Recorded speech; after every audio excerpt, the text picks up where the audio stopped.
ዓመተ ምህረቱ 2057 ነው። ምድር በታሪኳ አይታው የማታውቀው አደጋ ላይ ወድቃለች። ፀሐይ የሞተች ነው።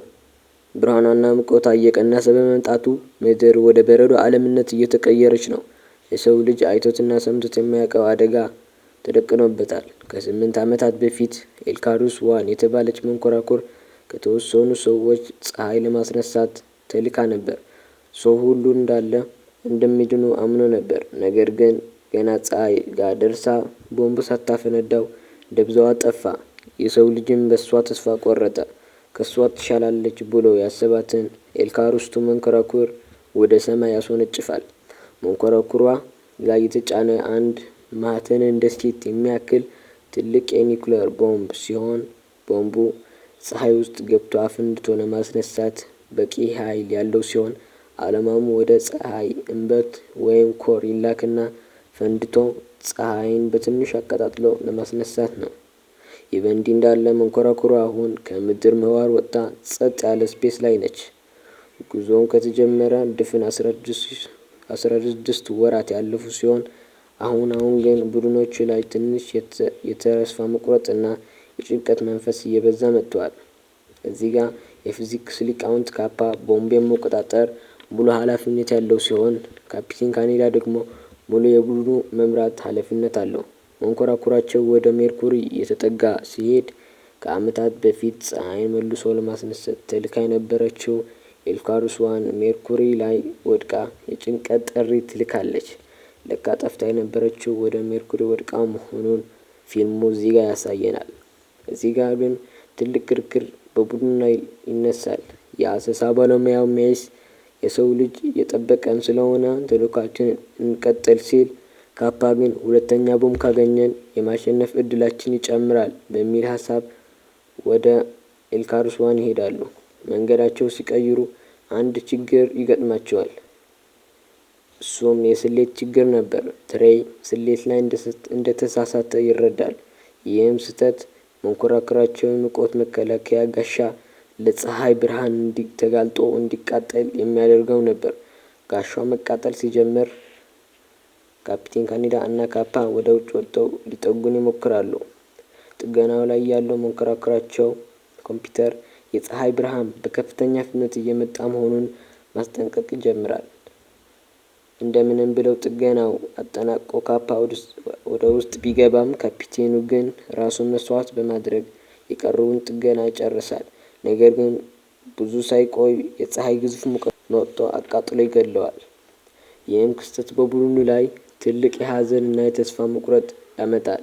ቡድኑ በመጨረሻ ኤልካሩስ ዋን ላይ ይደርሳሉ። መንኮራኩሯ ውስጥ ሲገቡ መንኮራኩሯ ሙሉ በሙሉ በአቧራ ተሸፍና ነበር። እዚያ ያገኙት ነገር ግን እጅግ የሚያስገርም ነገር ነበር። የቀድሞው ተልከው የነበሩት አባላት ሙሉ በሙሉ በፀሐይ ብርሃን እንዲቃጠሉ ተደርጎ ሞተዋል። የሚያስፈራው ነገር ግን ይህ አልነበረም። የባሰው ነገር የሚታየው እዚህ ጋር ነው። የኤልካሩስ ዋን ካፒቴን የነበረው ቢንካበር አሁንም በህይወት አለ። ነገር ግን እንደ ኖርማል ሰው ሆኖ አልነበረም። ይልቁ በጉዳቱ እና በሙቀቱ በአጠቃላይ በደረሰው አደጋ በአእምሮ ችግር ግጥሞት ነበር። ቀድሞ ሰው እስከማይመስል ድረስ በቃጠሎ ተላጥቷል። ራሱንም እንደ አንድ የአምላክ መልእክተኛ አድርጎ ይቆጥራል።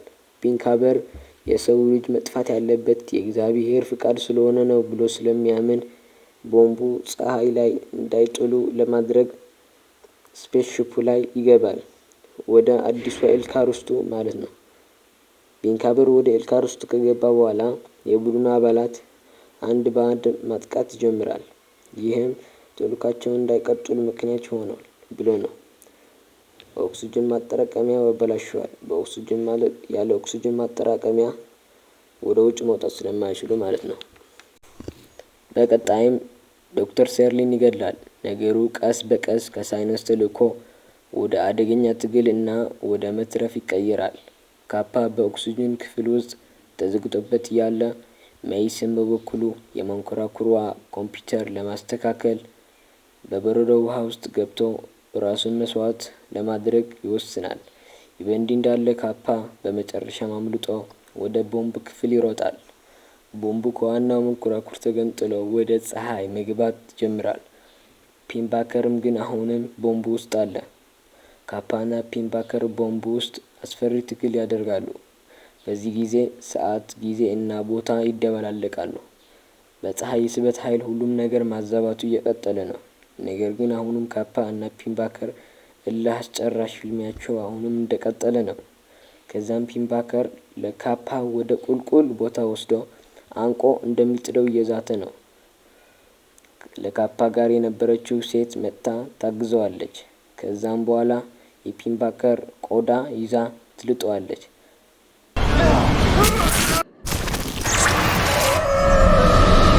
ካፓ በከፍተኛ ቁስለኛነት ላይ እና ድካም ላይ ሆኖ ፒምባከርን ያሸንፈዋል።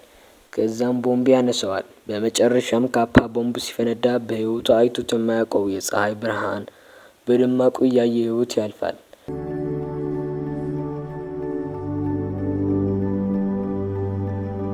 ከዛም ትዕይንቱ ወደ ምድር ይወስደናል። ከ8 ደቂቃ ከ20 ሰከንድ በኋላ ወይም የፀሐይ ብርሃን ምድር ጋር ለመድረስ የሚወስድበት ጊዜ በበረዶ ልትሸፈን የተቃረበችው ምድር ብርሃን ይፈነጥቃል። የካፓ እህትም በሲድኒ አውስትራሊያ ሆና ፀሐይ በኃይል ስትወጣ ታያለች። ተልዕኮው ተሳክቷል። ፀሐይ ዳግም በርታለች። የሰው ልጅን ከመጥፋት ተርፎ እያሳየን ታሪካችን እዚህ ጋር ያልቃል።